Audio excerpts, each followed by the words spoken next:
Breaking news చూస్తున్నాం. లోక్సభ ఎన్నికల వేళ బీఆర్ఎస్ కు వరుస షాకులు తగులుతున్నాయి. కీలక నేతలంతా ఒకరి తర్వాత ఒకరు పార్టీకి గుడ్ బై చెప్తున్నారు. 2 రోజుల క్రితమే గుత్తా సుఖేందర్ రెడ్డి తనయుడు గుత్తా అమిత్ రెడ్డి కాంగ్రెస్ కండువా కప్పుకోగా ఇప్పుడు మరో కీలక నేత కూడా కారు దిగి హస్తంగూటికి చేరారు. నిర్మల్ జిల్లాకు చెందిన సీనియర్ బీఆర్ఎస్ నేత మాజీ మంత్రి అల్లోల ఇంద్రకరణ్ రెడ్డి గులాబీ పార్టీకి రాజీనామా చేసి కాంగ్రెస్ లో చేరారు. ఏఐసీసీ ఇన్ఛార్జ్ దీపాదాస్ మున్షిని కలిసిన ఇంద్రకరణ్ రెడ్డి ఆమె సమక్షంలోనే కాంగ్రెస్ కండువా కప్పుకున్నారు. గత అసెంబ్లీ ఎన్నికల్లో నిర్మల్ నుంచి పోటీ చేసిన ఆయన బీజేపీ అభ్యర్థి మహేశ్వర్ రెడ్డి చేతిలో ఓటమి పాలయ్యారు.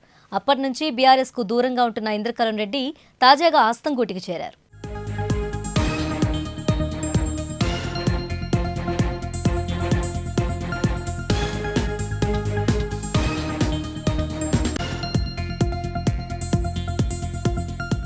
ఇక బ్రేకింగ్ కు సంబంధించి మోర్ అప్డేట్స్ మా ప్రతినిధి ప్రశాంత్ అందిస్తారు.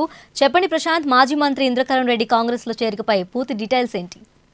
తేజస్వి, ఏదైతే మాజీ మంత్రి అంటే దేవాదాయ శాఖ మంత్రిగా ఉన్న ఇంద్రకరణ్ రెడ్డి గత కొద్దిసేపటి క్రితమే ఇక బీఆర్ఎస్ పార్టీకి తన సభ్యత్వానికి కూడా రాజీనామా చేశారు.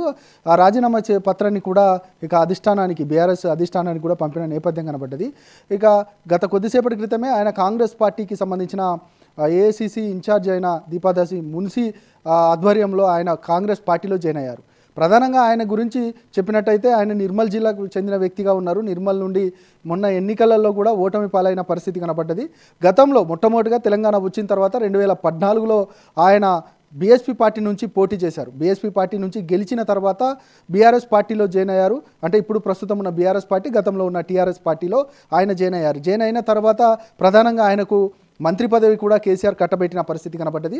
ఆ తర్వాత ఆయన పార్టీలో క్రియాశీలకంగా మారిన పరిస్థితి కనబడ్డది. పార్టీలో ఇటు కేసీఆర్తో వెన్నంటూ ఉన్న నేపథ్యం కనబడ్డది. అప్పటి నుండి పార్టీతో వెన్నంటి ఉంటూ పార్టీలో క్రియాశీలక సభ్యుడిగా ఉన్న ఆయన ఒక్కసారిగా ఇప్పుడు ఏదైతే అసెంబ్లీ ఎన్నికల ఓటమి తర్వాత చాలా పార్టీకి దూరంగా ఉంటున్న నేపథ్యం కనబడ్డది. దూరంగా ఉన్న ఇక అంటిముట్టనట్టుగా ఉన్న నేపథ్యంలో పార్టీ నుండి కూడా చాలా అధిష్టానం నుండి కూడా చాలాసార్లు ఆయనను పార్టీలను అంటే పార్టీ విముఖత వ్యక్తం చేస్తున్న నేపథ్యంలో పార్టీకి సంబంధించి ఇక పార్టీ మారతారనేది కొన్ని వార్తలు వస్తున్నాయి. ఆ వార్తలకు సంబంధించి ప్రధానంగా పార్టీ మారొద్దు, పార్టీ రానున్న రోజులలో పార్టీకి సంబంధించిన అన్ని అంశాలపైన మీ యొక్క సుదీర్ఘమైన అనుభవం మాకు కావాలి అంటూ కూడా అధిష్టానం ఆయనకు చెప్పిన నేపథ్యంలో ఆయన అప్పటి నుండి ఇప్పటి వరకు అంటే అసెంబ్లీ ఎన్నికల ఓటమి తర్వాత పార్టీకి సంబంధించి అంటిముట్టనట్టున్న నేపథ్యం కనబడ్డది. ఒక్కసారిగా మీరు అన్నట్టుగానే అసెంబ్లీ ఎన్నికల ఓటమి తర్వాత బీఆర్ఎస్ పార్టీకి సంబంధించి వరుస దెబ్బలు తగులుతూ ఉన్నాయి.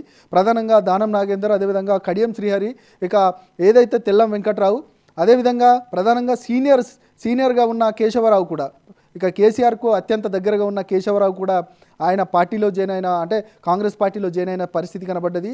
ఇక చాలామంది అంటే ఎన్నికల తర్వాత మాత్రం ఒక సీన్ మాత్రం పూర్తిగా చేంజ్ అయిన పరిస్థితి కనబడ్డది. బీఆర్ఎస్ పార్టీలో ఇక ఎవ్వరు ఉండరు.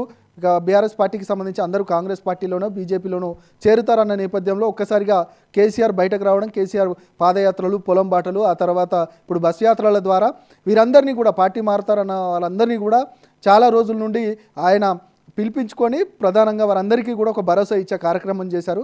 కానీ ఈ ఇంద్రకరణ్ రెడ్డికి సంబంధించిన ఆయన మాత్రం ప్రధానంగా ఎన్నికల తర్వాత నుంచి కూడా పార్టీకి అంటిముట్టనుంటున్న నేపథ్యం కనబడ్డది. ఒక్కసారిగా కాంగ్రెస్ పార్టీలో చేరుతారన్న వార్తలను నిజం చేస్తూ ఆయన ఈరోజు కాంగ్రెస్ పార్టీలో చేరిన పరిస్థితి కనబడుతుంది. మొత్తానికైతే బీఎస్పీ పార్టీలో పోటీ చేసి గెలిచి ఆ తర్వాత పార్టీలో టీఆర్ఎస్ పార్టీలో జాయిన్ అయిన తర్వాత అత్యధిక ప్రాధాన్యత కేసీఆర్ ఇచ్చిన పరిస్థితి కనబడ్డది. మొత్తానికైతే బీఆర్ఎస్ పార్టీకి సంబంధించి ఒకరొకరుగా పార్టీని వీడుతున్న నేపథ్యంలో ఇక పార్లమెంట్ ఎలక్షన్స్ వస్తున్న నేపథ్యం, మరొక వైపు నిర్మల్లో ప్రధానంగా బలంగా బీజేపీ పార్టీ కనబడుతూ ఉంది. అంటే ఉమ్మడి ఆదిలాబాద్కు సంబంధించి ఇక నిర్మల్లో గెలిచి ఏదైతే ఎమ్మెల్యే ఉన్నారో ఆ ఎమ్మెల్యేకి సంబంధించిన వారంతా కూడా ఇటు బీజేపీకి అనుకూలంగా ఉన్న నేపథ్యం కనబడుతుంది. మొత్తానికైతే పొలిటికల్ సినారే మాత్రం బీఆర్ఎస్కు ఇప్పుడు ప్రస్తుతం ఈ మాజీ ఎమ్మెల్యేలు, అదేవిధంగా ఎంపీలు, సిట్టింగ్ ఎంపీలు అంతా కూడా వేరే పార్టీలోకి మారుతున్న నేపథ్యంలో పార్లమెంట్లో ఏ విధంగా ఉండబోతుంది, పార్లమెంటులో ఎలాంటి ఏదైతే